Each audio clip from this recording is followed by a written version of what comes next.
Good morning, everyone, and welcome to Haleon's full year 2022 Q&A conference call.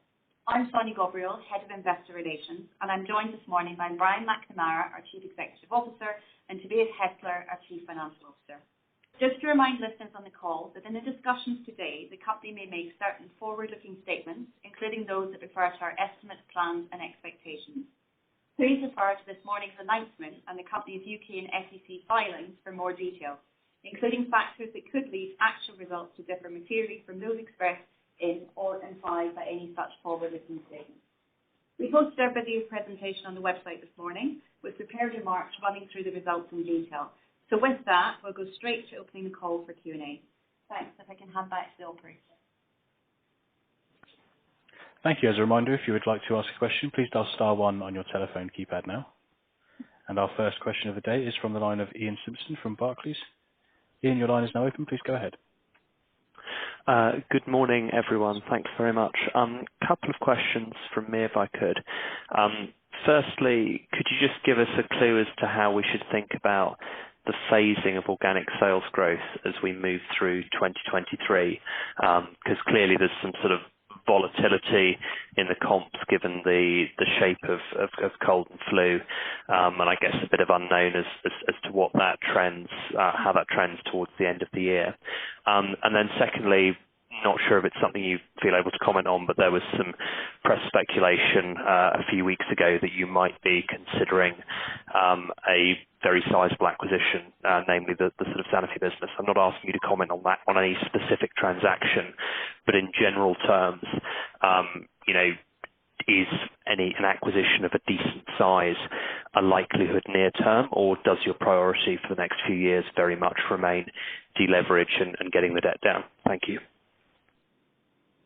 So Ian, thanks for the question, and I'll answer that second question first, and I'll pass it to Tobias on the phasing. So, I mean, as you said, and as you would expect, we won't comment on any rumors or speculation around M&A. I think what I would say is, this business was created from the two largest transactions in the industry the last 8 years and divestments of 50 growth diluted brands. So the result of that is an incredibly strong portfolio. We love the portfolio and think the organic sales opportunity is there and really strong, and we reconfirmed our guidance this year. But as we also mentioned in the press release, we'll be proactive about managing that portfolio and looking for opportunities to strengthen it. Either that's through bolt-on M&A or through potential divestments. But we've also been clear on our capital allocation priorities. The first is to invest in growth. The second, to strengthen the balance sheet, then bolt-on M&A, and then return excess cash to shareholders. So, that's our focus. And obviously, if anything comes up, we would evaluate and look at it. But at this point, our focus is primarily on delivering the organic sales growth and following those capital allocation priorities. Tobias, you want to touch on phasing? Yeah, thanks, Ian. So on the phasing, first of all, yes, as you noted, we had a very strong half one last year. But having said that, we and you heard it in Brian's presentation earlier today, we're seeing positive momentum going in Q1 in both cold and flu and in pain trends this quarter with continued positive growth. Then secondly, when you look at pricing last year, we started the year with a bit more than 2% in pricing in Q1, and then that went up to 4, and then 5, and 5.5. So you should also see some pricing benefits come through as we cycle over the pricing that we did in half two of last year. And look, other than that, you continue to monitoring the trends. I think I've provided a slide in the backup that shows you a little bit what to keep in mind, what happened in 22. So I hope that is modeling help for you. But let me just maybe take the bigger step back. When you look at the last few years, there were certain categories that were up, others were down. We really feel good about the strength of our portfolio and our ability to deliver in the 4 to 6 guidance range. And that's also why we've guided to 4 to 6 for this year. Thank you very much. Thank you. Our next question is from the line of Faham Baig from Credit Suisse.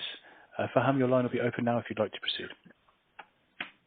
Hi, thank you for the questions. Tobias, can I come back to the first question from Ian on price versus volume? How do you see the balance of price and volume for the full year in 2023? And what are the key moving parts that will differentiate your growth from being at the bottom end of the range to the top end of the range? And secondly, a slightly more broader question, but there clearly are at least a couple more of your peers that are looking to become standalone businesses over the next couple of years. How do you see this impacting the competitive dynamics, both short-term and long-term? Thank you. Yeah. Thanks, Karl-Heinz. So look, on price volume, and we're not guiding to price and then volume for the year. I mean, as I said in my presentation earlier today, we would expect that from a mixed point of view, that we're a bit more weighted to price initially. I mean, as I said earlier, there's a bit more pricing coming through as we cycle the increases we did throughout the year. But look, I mean, overall, feel good about the 4 to 6 volume across the strong portfolio we have, and I think at that our ability to navigate the environment that we're seeing out there in the market.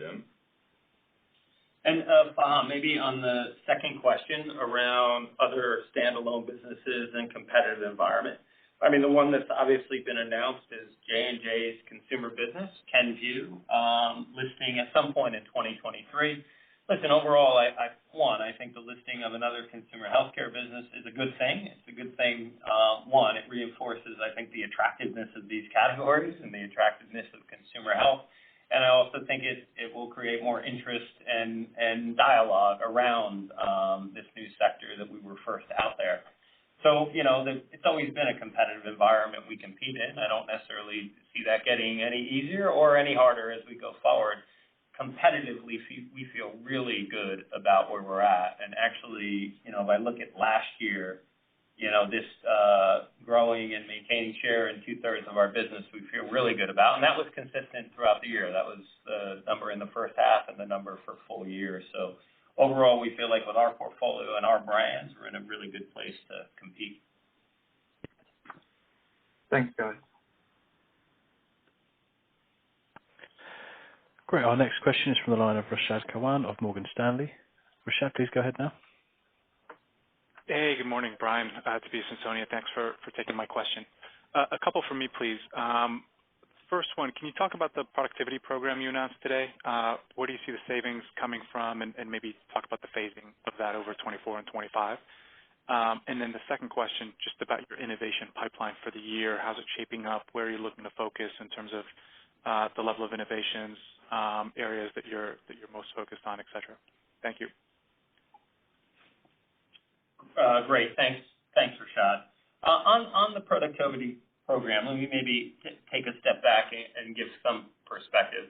Obviously separating from GSK and standing up a listed company is a pretty big undertaking, and it's quite complex to do.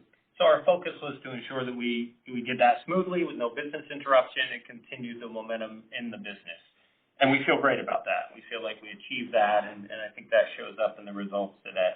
But now that we've been running the company for 7 months, we see the opportunity to streamline the organization, simplify the way we work, become more agile and productive, which will in turn give us the capacity to invest in the growth opportunities and the innovation. And we see those growth opportunities. So it even gives me more confidence. I was already very confident in our medium-term guidance.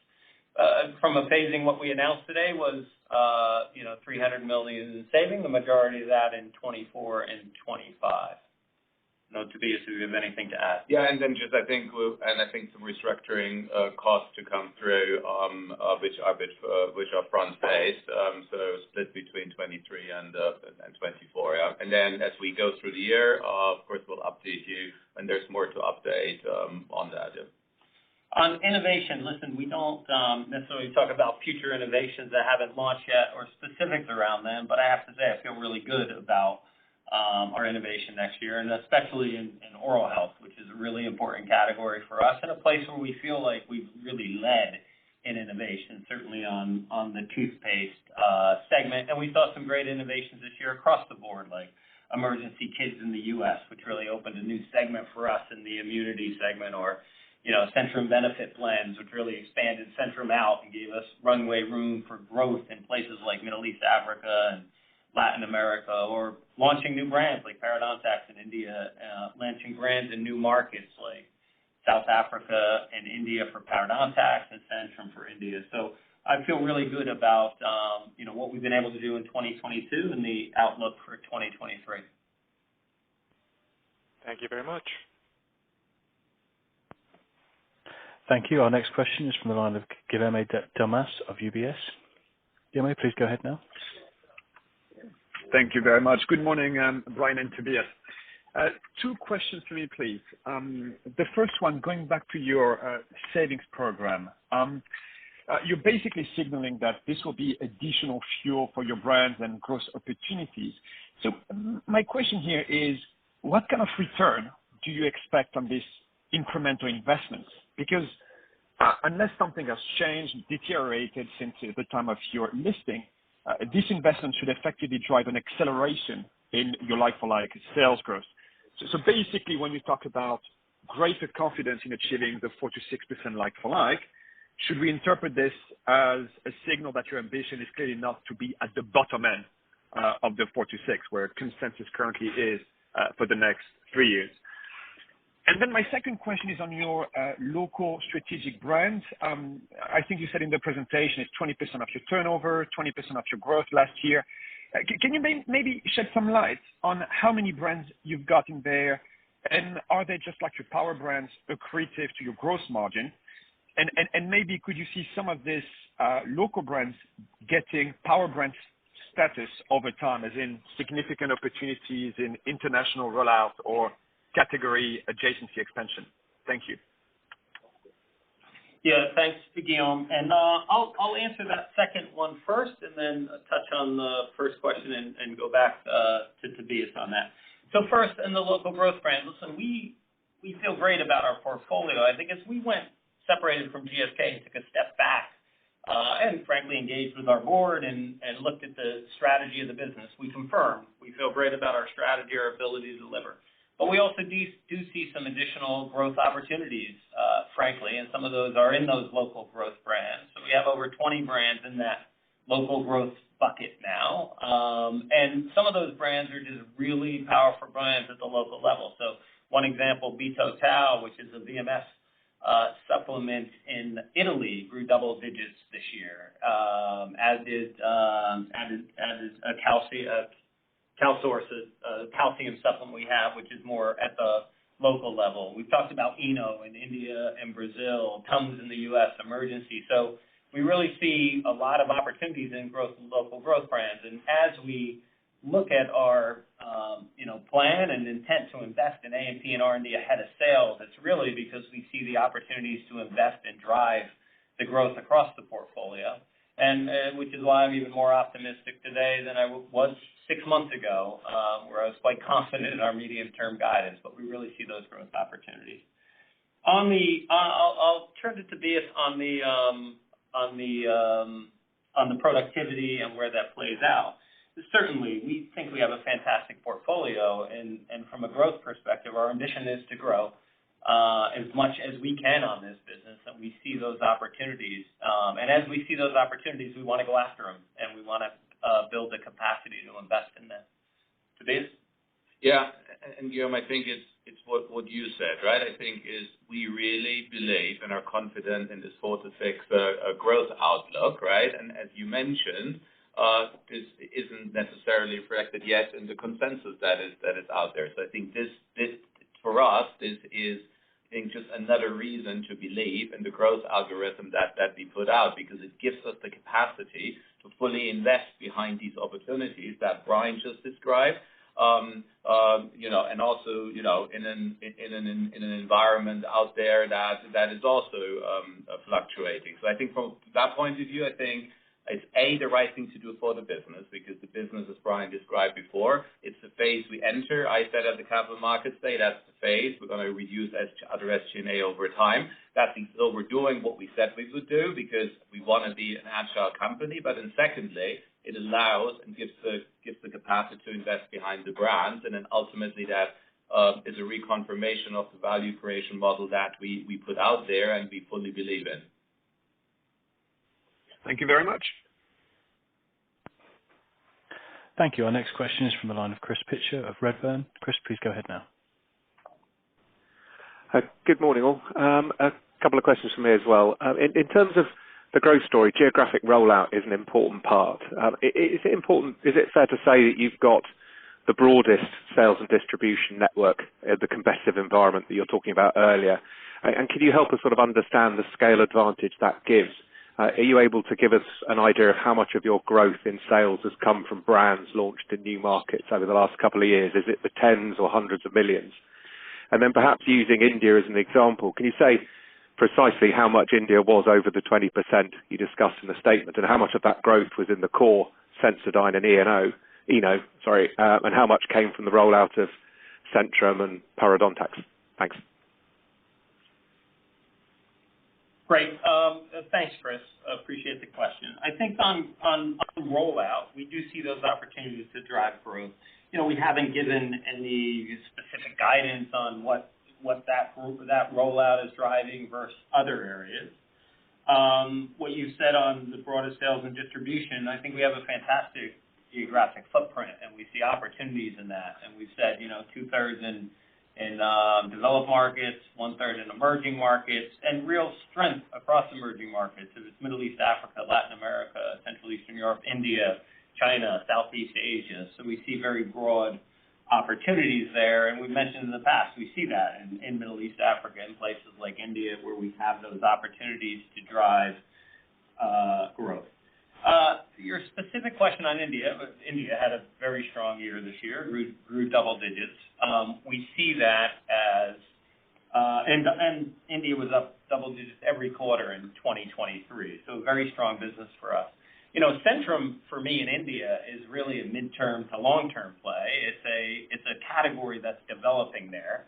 We believe that it has huge potential. We started with an online launch, which will now move to physical distribution in 2023, and very quickly took a 10 share of the category on that online piece. So, we see it as a key part of our strategy, and as we've laid out, it's about household penetration, increasing household penetration, and we see those opportunities across the portfolio, and it's also about new and emerging channels and geographies and expanding the portfolio.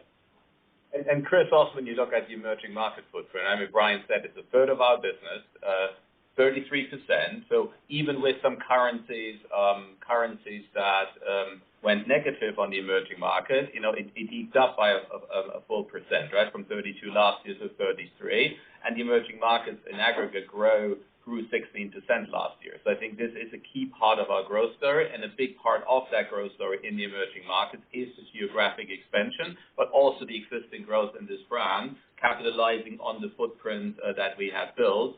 And I think, again, also with opportunities to invest behind further growth as we do more of these things that Brian just described.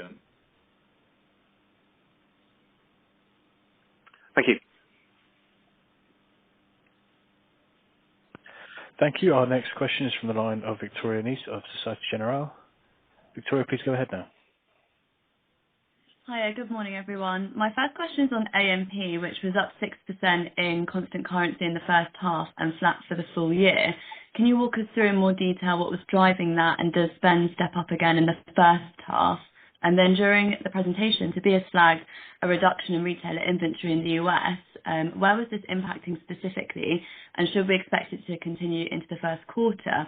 And then also you called out oral was weak in the fourth quarter in the US. What was driving that, and does that continue into the first quarter? Thank you. Thanks, Victoria. First of all, on A&P, listen, we're a branded consumer healthcare company, so we take investment in our brands, both in A&P and innovation, very seriously, and we're committed to it. As you look at the 2022 A&P spend, our consumer-facing A&P was up 6%, excluding Russia, where we see stall advertising, by the end of Q2. And importantly, we saw growth in that consumer-facing A&P in both the first and second half. So, we continue to invest in growth and brand building. And I think that investment showed up in our results, where we, grew or maintained share in 2/3 of the business with really consistent performance throughout the year. That number was what we shared for half one, and it was the same number for full year results. So overall, we feel really good about that number. And as we look at 2023, our plan is to invest A&P ahead of sales growth with continued focus on areas where we see the most growth opportunities, which are our power brands and our local growth brands. Tobias, you want to take the second question? Yeah, so on oral health. So, first of all, when you look at consumption, we continue to grow share in Q4. So I think from a sellout point of view, we continue to grow ahead of the market across the whole oral health business. We grew about 2x the market, with some brands doing better than that. So I think overall feel good about the consumption on that. There were two impacts in Q4, as you mentioned. One is there was some inventory reduction in U.S. retailers.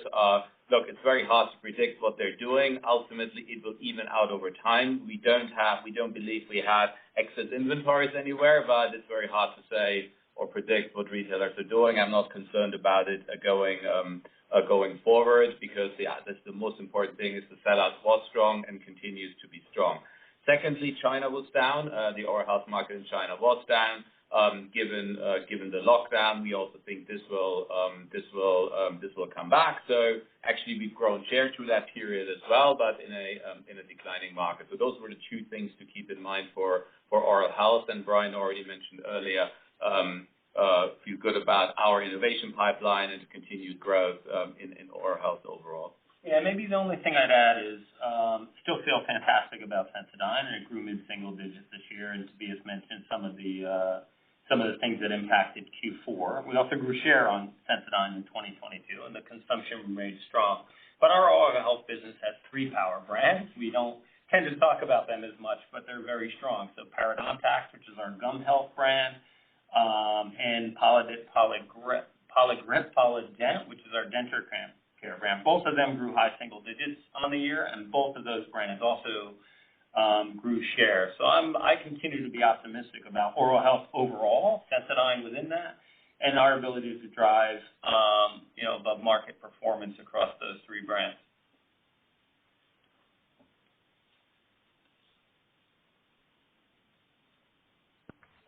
Thank you. Our next question is from the line of Martin Deboo of Jefferies. Martin, please go ahead now.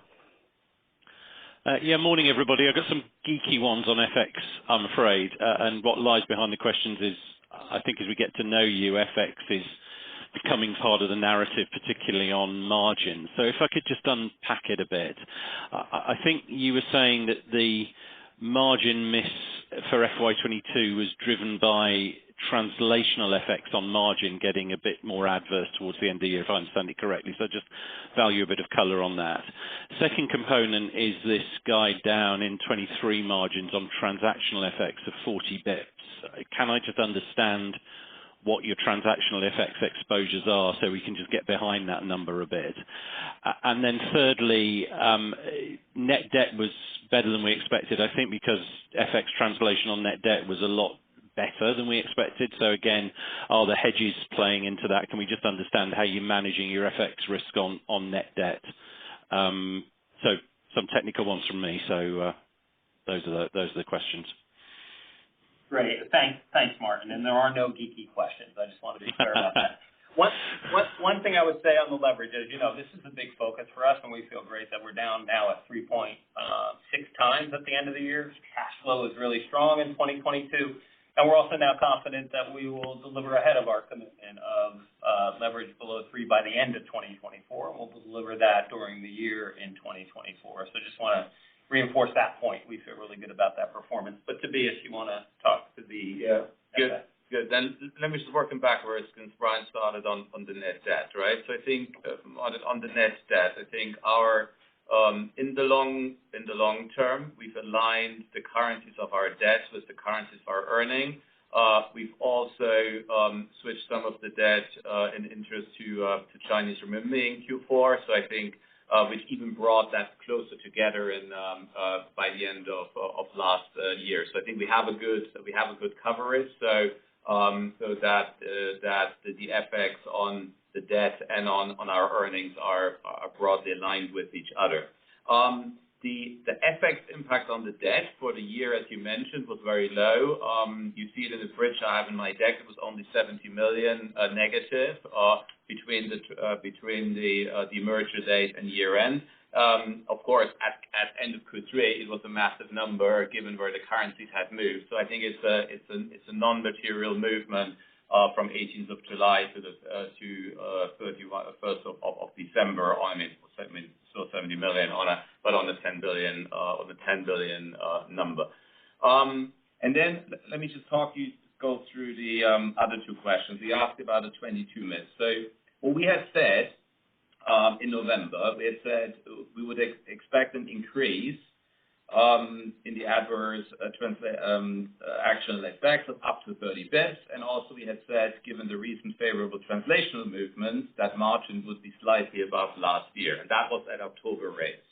So since then, basically two things happened. One is the transactional component got slightly worse. That comes from our Swiss cost base. And also there was massive volatility in some emerging market currencies where there's a mismatch in the operational versus trading currency. So examples, Pakistani rupee, the Turkish lira are examples of that. And I think these were really unprecedented moves. I think both in the Swiss franc and also in these in a number of these emerging market currencies that all came together over a few months. So as a result, the transactional came right at the top end of the 30 bips expectations that I had set.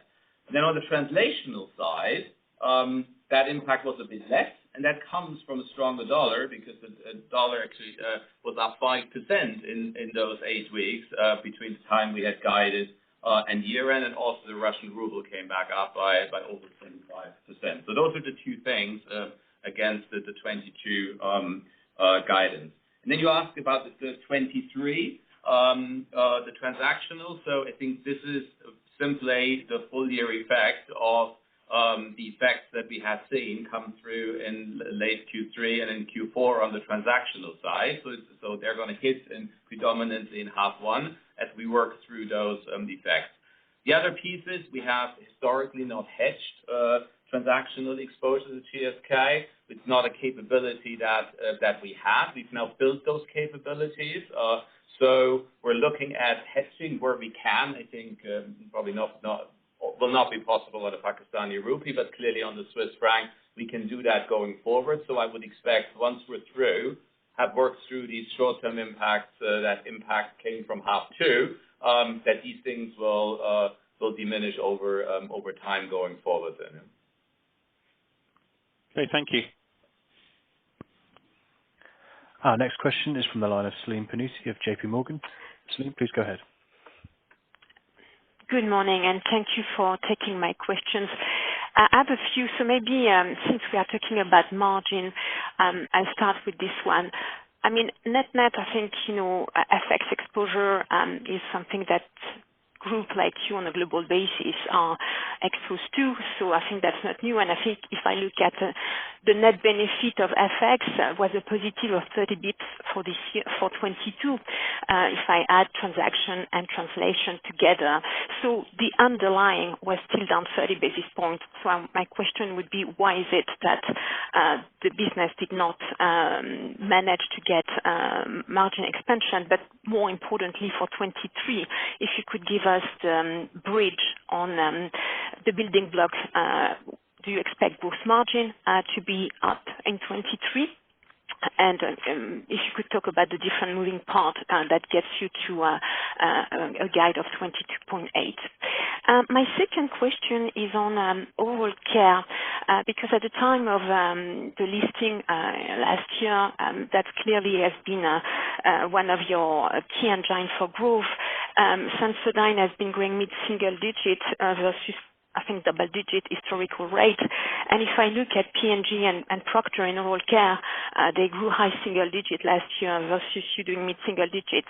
So is the environment becoming more competitive, and does it make it hard? Is it harder for you now to outperform in oral care? And then lastly, if I just can ask another one on restructuring costs. Am I right? So you said there will be about 150 million restructuring costs this year, and I think 100 next year. And then on the separation cost, is there still 100 million, or can you talk about what other one-off costs we should expect? Thank you. Right. Thanks, Celine. And Tobias, why don't you start on the margin question and hit restructuring costs, and I'll come back on the oral care. Yeah. Thanks, Celine. So, yes, what you said is correct, right? That was a net 30 bits positive impact from currencies in 2020 and 2022. But I think now the reason why was the margin down, I think simply comes from the fact that we just separated out, and there were two things that weren't in the prior year base. One is the cost of running the company as a standalone entity and all that entails. And then secondly, the synergies that the rest of the synergies of Pfizer that came through. And between the two, that was a net 60 bits drag on the margin. So if Haleon would have been fully standalone with all the synergies in there, the 21 margin would have been 60 bits less. So I think from my point of view, we have delivered operating leverage in the year, but I think it's just that full year annualization impact of us just having separated out that comes through, yeah.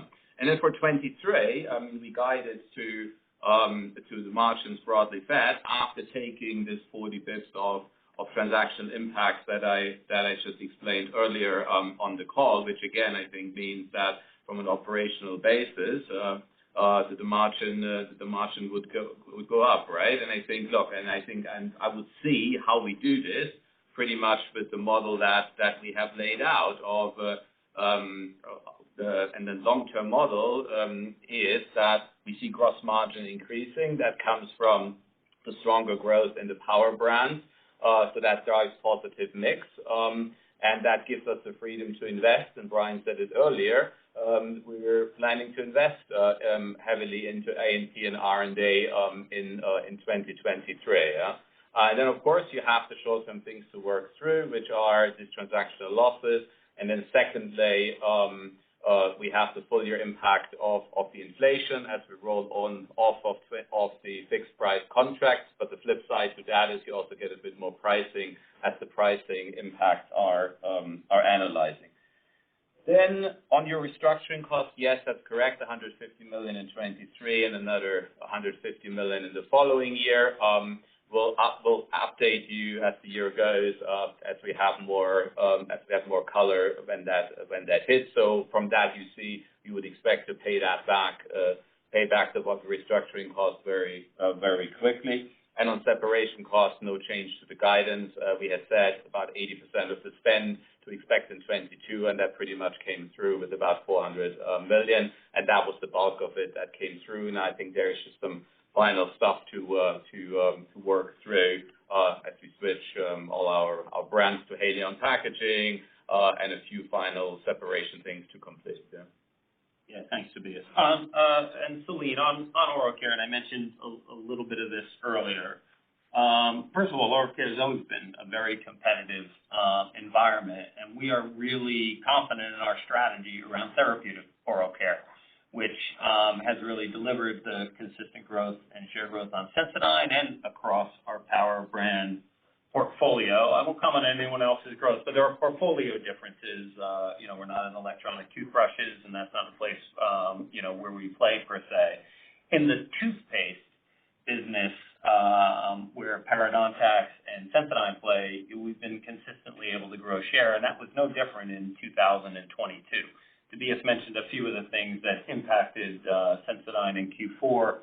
So we ended up mid-single digits on Sensodyne, 5.6% on oral health on the year, again with really strong growth on Polident and Parodontax gum health, where we also see now growth opportunities as we go forward. So listen, nothing in my mind has really changed. It's always been a competitive category. We know how to compete. Our focus and strategy in therapeutic oral health, which is a faster growing subsegment that we've driven, we believe will continue to pay dividends for us for the foreseeable future.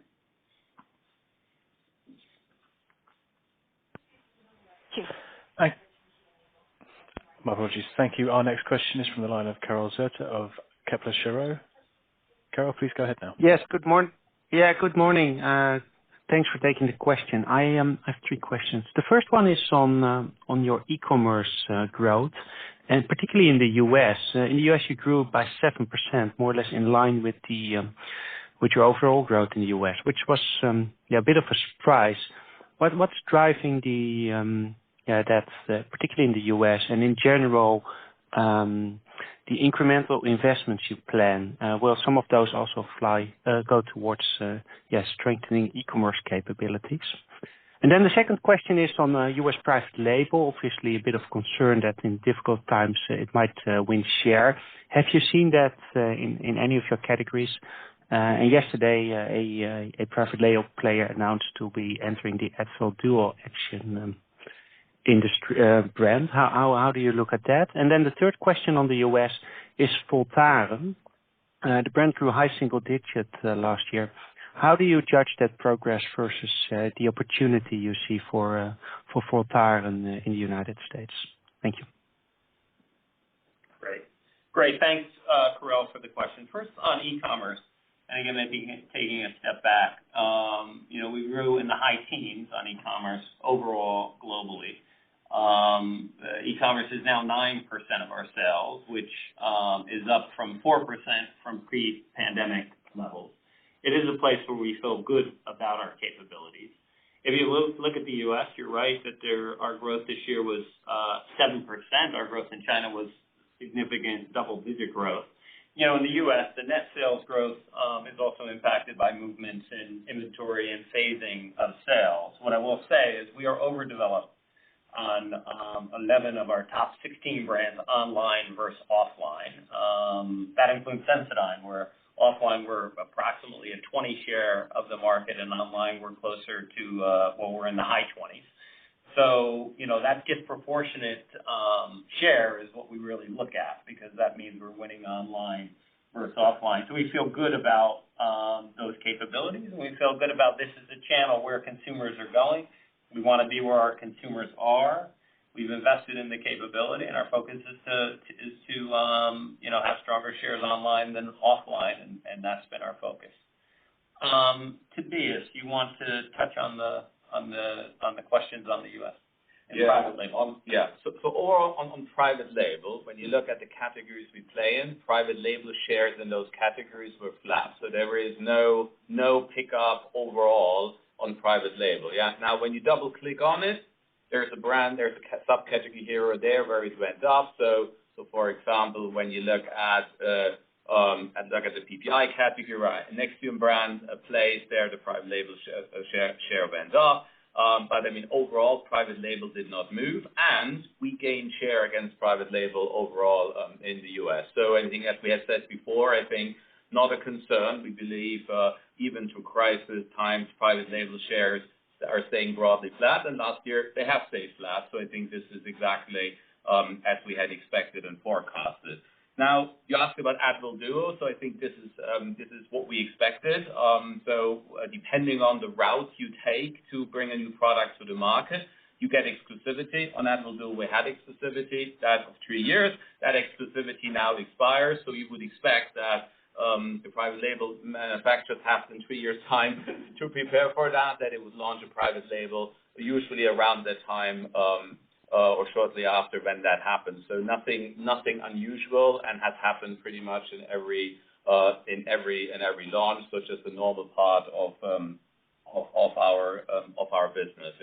So I think, look, overall feel good. Now, we're not complacent. We know, I think it's ultimately the strength of our brands, the trust these brands have in resolving health needs.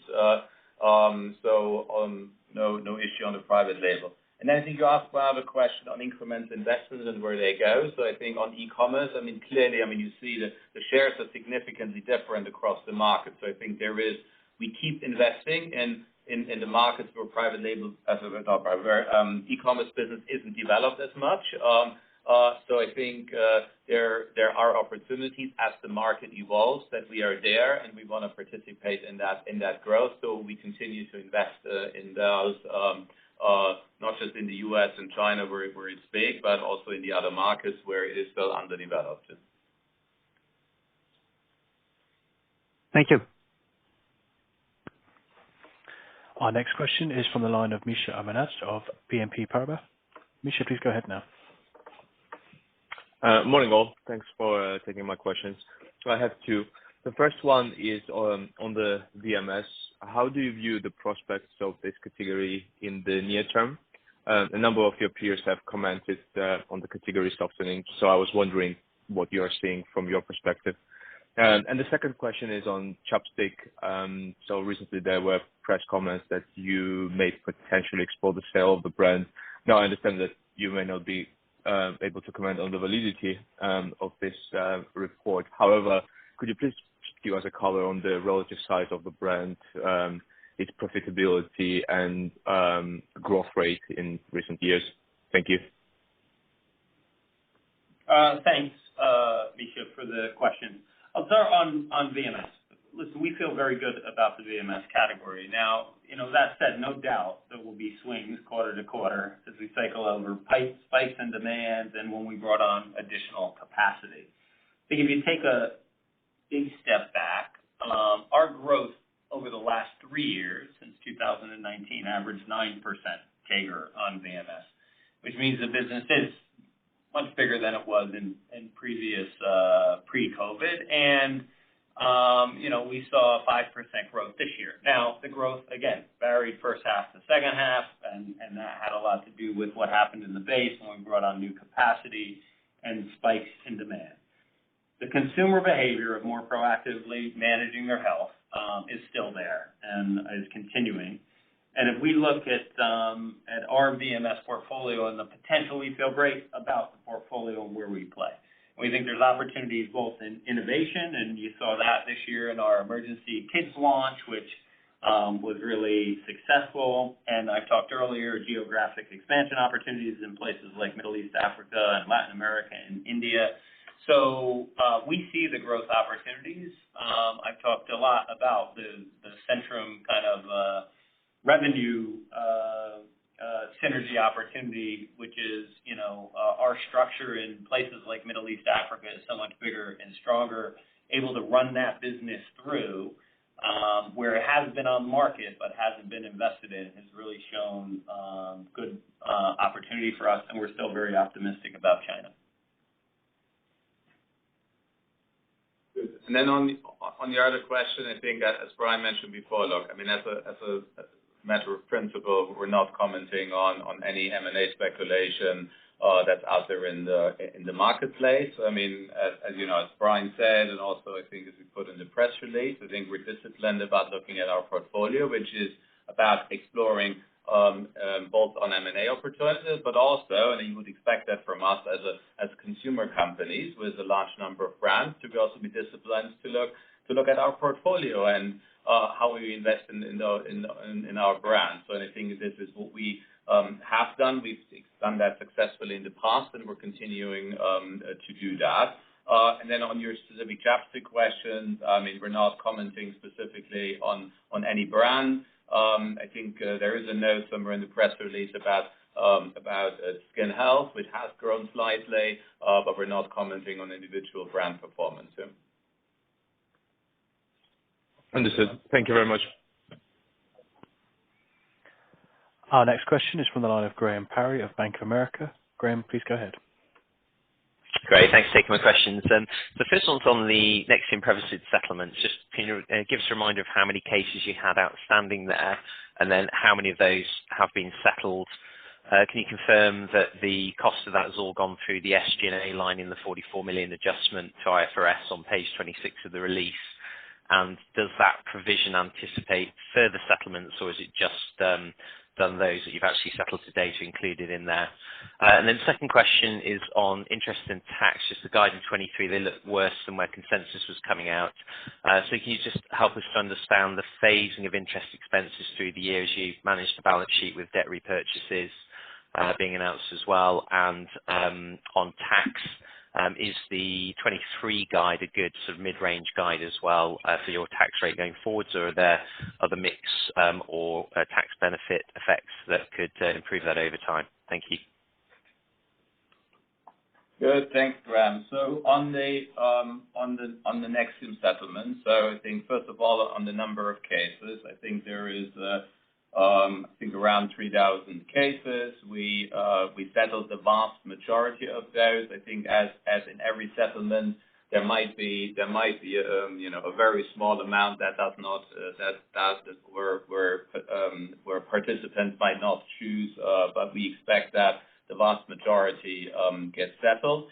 So I think overall, I think we feel good about this settlement, and the reason we do is I think if there was a non-material amount, we cannot, the settlement terms are confidential.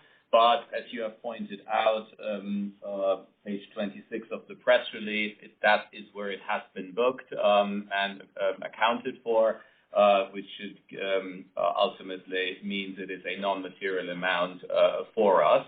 So I think it's good to have this out of the way. But yes, there could be another, single case here or there, but I mean, we really expect those to be totally non-material, as you would have in every settlement. And then you ask about the tax outlook. So I mean, look, key driver. I mean, the UK government announced a tax increase and enacted it. So I think that's the biggest step up. And then also at half year, we had said that we will be taxed on a different U.S. State tax mix. The reason is in the past, while we were part of GSK, our U.S. state taxes were done based on the profit and the sales and the business mix that GSK had in the U.S. overall. I think now we have to look at what the Haleon mix of business is across the state tax, and there's a small increase on the U.S. State tax mix as a result of that. So those are the two reasons. One separation related, the other one government, the UK government decision. Yeah. Great, thanks. And interest charges, just the phasing through the year, and do you expect to see that managed down through the course of the year? No. So on the interest charge, I mean, I think one, you have the annualization impact, so that's why the step up is there, which I had laid out in my comments in Q3. So overall, I mean, 87% of the debt is fixed by the end of the year. So you would expect us, as we pay down our debt, that we first pay down the floating part. So I would expect that ratio to continue to decrease. So I think the risk on the floating part is very, very small.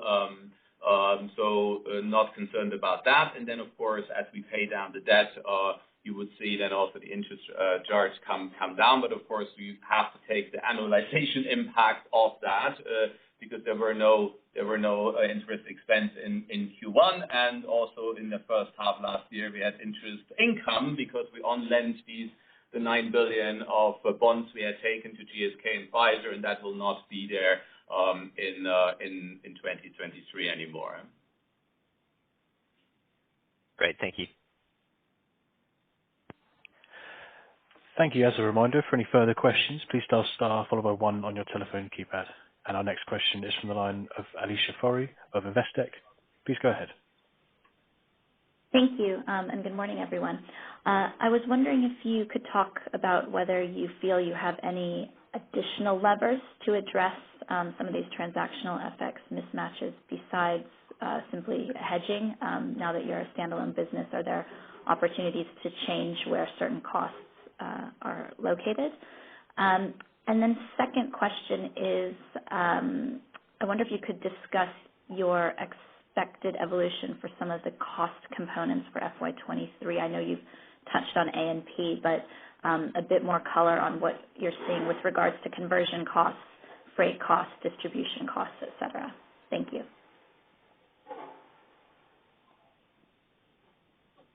Good. So let me start on your hedging question. So I think it depends a bit on where they arise, right? I think on the Swiss franc cost base,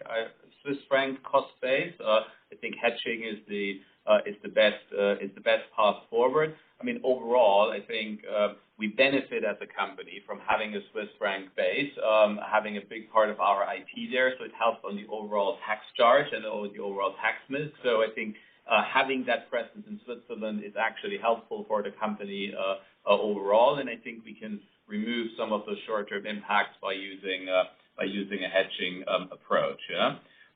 When you look at emerging market currencies, I think here there is, I mean, for example, in Pakistan, we have a local production site, so we already manufacture locally, but there's still components that you have to buy outside the country because they're not available inside the country. So there's probably less you can do about those, but so I think there is probably a small exposure on that, but I hope it's not as massive where, 4 or 5 of these emerging markets had those over time. Yeah.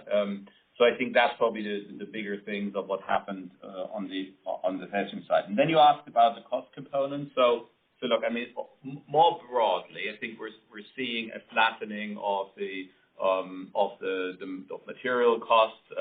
We're also seeing a flattening or come down on freight and distribution costs. Now, what will happen in 23 is as we switch from fixed price contracts that we had locked in for 22 into the new pricing for 23, there is still a step up, but that step up is in the single digits versus in the double digits as it was in 2022. And against that, of course, we have the annualization impact of the pricing to cover that.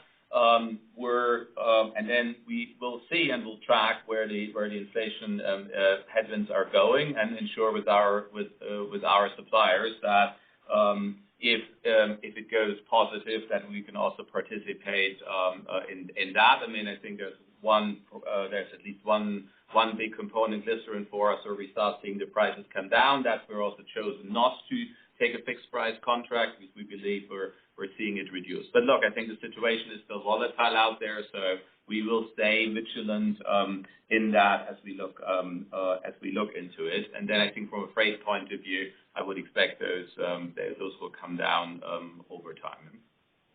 I think we'll take one more question. That's it, actually. Thank you. Our final question is from the line of Tom Sykes of Deutsche Bank. Please go ahead now. Yeah, thanks very much. Morning, everybody.